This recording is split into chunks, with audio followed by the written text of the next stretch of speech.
have a few minutes to give you a short outlook about the oil meal market. So there is an interesting assumption to be answered, is how China protein use change will impact meal use in the EU and at the global scale in the current marketing year. So I would start with this price evolution. So you can see that on the green line, the soybean price went down significantly. This is due to a strong crush activity and a quite low soybean price on the world market. But on the contrary, if we look at the competing meals, we see that sun meal and red meal stay quite high, at least are supported by a high feed demand, especially from China. So this would lead to an opposite situation on the market, so I will just present you that right now. I would start with the soybean market.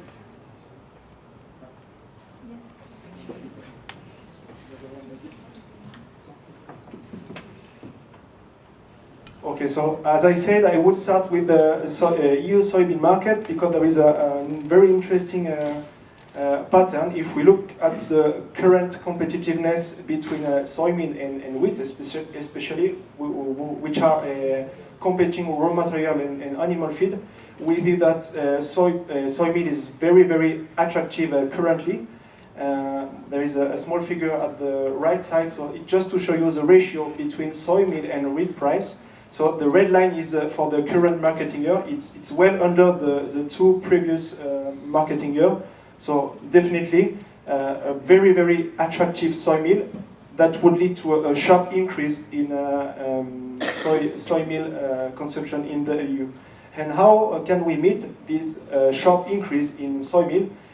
This would be through higher imports, record import from third country, taking into account that the local production would increase only slightly. So on the global market, we will see something quite similar. Again, the feed demand will keep strong, even will increase sharply. I mean, we'll see a sharp increase in most countries and even in China, even if the demand will grow slowly compared with the previous year. So again, we will also expect an increase in soy meal production with a huge soybean harvest expected and also very attractive crush margin.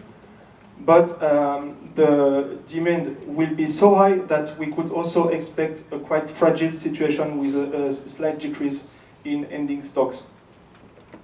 So as I mentioned before, the current price patterns lead to opposite situation. If we have a look on the EU soy meal market, we see that the consumption could decrease significantly in feed compounds. Meanwhile, the production could stay quite high due to good crush margin and good sunseed supply.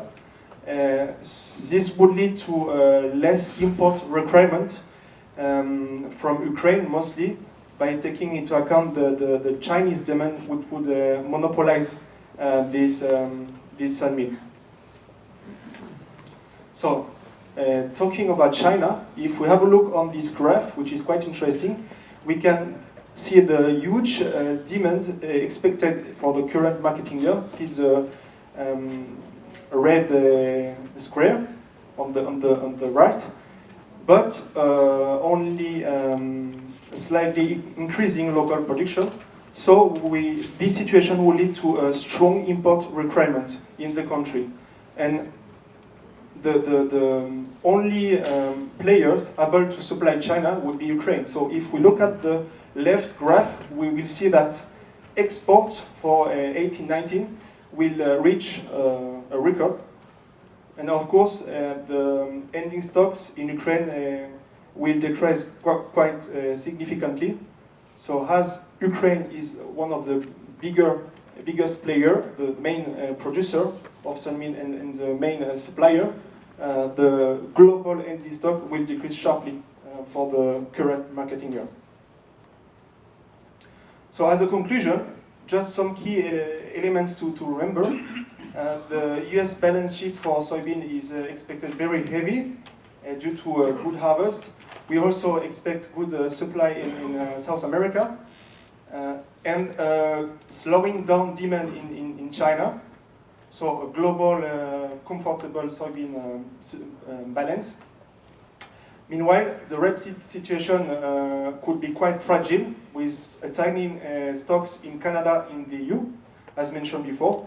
So taking into account the fundamental aspect of the market, we see a quite bearish situation, but we cannot exclude a small rebound in prices on the short term, just after just before the Brazilian harvest, due to the decrease in stocks of the US. From the veg oil market, we cannot expect any significant move. It would be even quite comfortable, so no support to expect from this side. Sorry. Of course, this forecast will change quite a lot according to what can happen in the near future, especially about climatic conditions in South America, for soybean in Brazil and Argentina, because of course it's not done at the moment.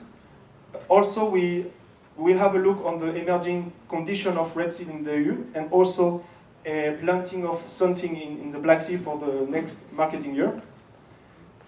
From the demand side, China would stay the key actor.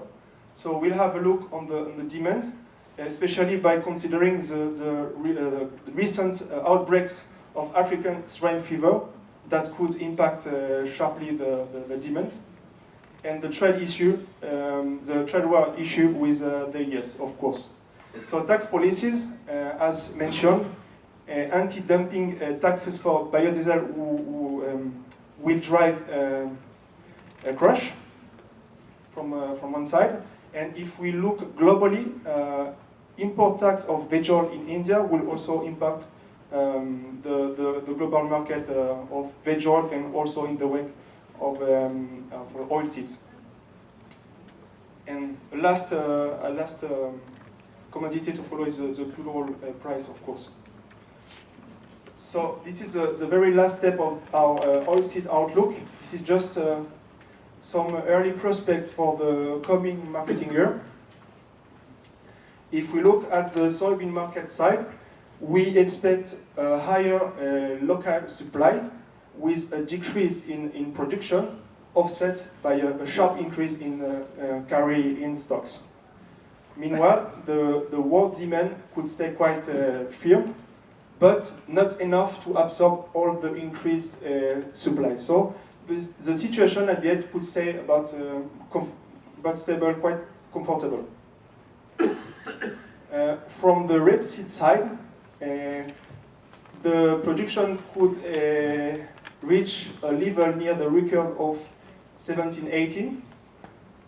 Meanwhile, the world demand could stay very strong, could reach a top by considering the good crush margin and the high demand for food and biodiesel. So at the end, the situation could remain quite fragile. And finally, regarding the sunflower market, we expect an increase in global production, especially in Black Sea, which would be not totally absorbed by the crush sector, by taking into account a slowdown in sun oil demand in emerging countries. So at the end, the stock could increase significantly to a very comfortable level. So I hope that it was clear enough. Sorry, I have to speed a little so we can respect the schedule.